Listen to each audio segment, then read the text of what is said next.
So I've been thinking, if I get a self-driving car, what's going to happen when I go, let's say, to make a left-hand turn and there's oncoming traffic?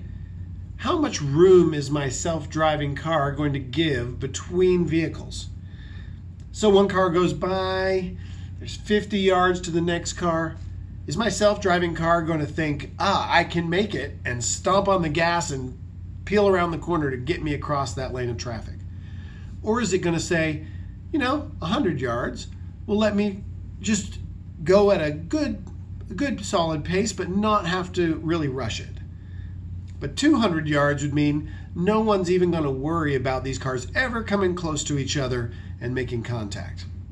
Hi, I'm Steve Perry. I'm the Interim Dean of the Robertson School of Government at Regent University.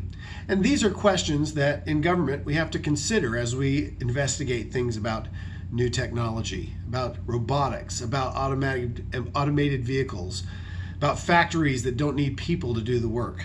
There's a lot of policy implications, things that will affect the lives of people, livelihoods of people, as we move forward in society. Now, that's always been the case.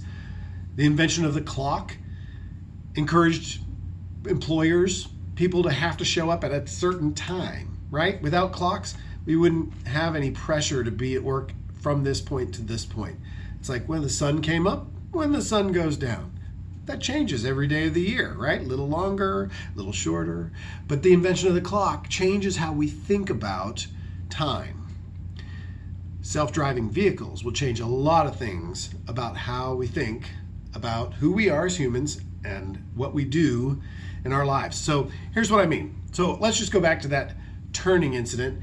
So I could be a driver that says, I'm aggressive. I don't need to wait here for the next car. So I want a car that very fast can get me through, and I only need to miss by a yard or so between my car and the next car. Let that car just keep coming and we'll just get across and it'll be fine.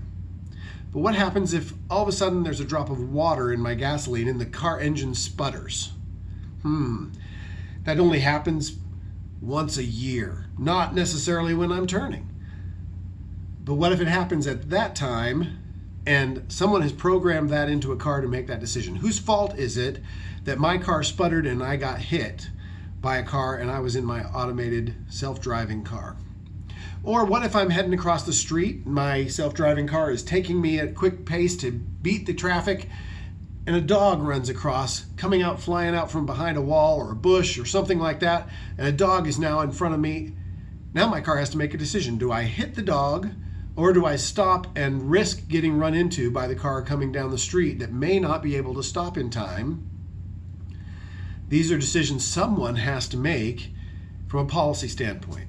So someone's either got to decide, a legislator is going to, someone at the transportation department maybe, is going to set a policy on how much room there needs to be for safety.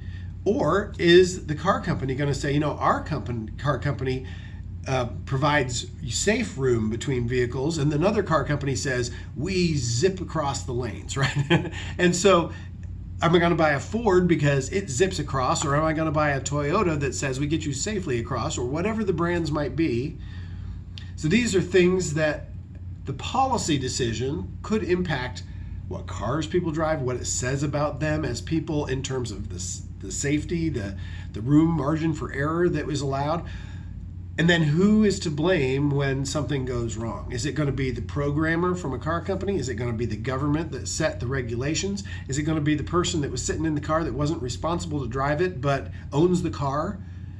Is it going to be the person coming down the street that didn't have a self-driving car because they should have had a self-driving car and they didn't pay attention quick enough and they ended up running into you when you pulled across the lane in front of them? These are all things that in society that's advancing in technology and moving fast, these are going to have to be decided. But let me take it a step further. Employment, right? We like employment. We like to have a job that pays us, and there's a lot of jobs that can be affected by getting self-driving cars. Obviously, truck drivers, taxi drivers. If I can just get in a car that's automated and it'll take me to the airport, nobody's getting paid as a taxi driver. Someone's getting paid that owns a fleet of cars that self-drive, right? So fewer jobs. But what about realtors? Could they be affected? Now that's one I bet you hadn't thought of from a self-driving car. But think about it. I might live 25-minute drive from my current employer. I get in my car every day. I have to do that half-hour drive, but I'm not happy where I'm working. I decide I want to look for a new job. Well, 2 hours up the road, I found another employer. They'll pay me more. It looks like a better working situation. So I get in my car, and my car drives me on to work for 2 hours. While I'm on the way, I can make sales calls. I can participate in teleconferences. I can get to the office at 10 a.m., stay in the office till 3 p.m., jump back in the car. The car heads me home, takes me through the drive-thru. I pick up my McDonald's. I eat while I continue to work on some paperwork in the car and take a little nap, and then finally I get home. Pretty nice day's work. I don't even have a commute, so to speak, because everything I do is working and my 8-hour day, and I'm home. I save an hour. I don't even have to move, which I used to do, to my new employer, because my car will take me there in a self-driving, autonomous vehicle. So the realtor who would have sold my house and the realtor who would have sold me a new house where I was going to have to move to now don't get any commission because I decided not to move. There's more cars on the road, maybe more people running gas stations, maybe wider highways and people having to build those, maybe more environmental impact of floods because there's more concrete covered space on the earth because more people are in their cars for longer every day. Are these going to be the outcomes of our new technology, or are we going to somehow have a way to regulate that? Well, people who study government, people who are looking ahead, thinking ahead, those are things they need to be thinking about, and maybe you can be thinking about that if you're studying in the field of government. I'm Steve Perry at Regent University. Have a great day.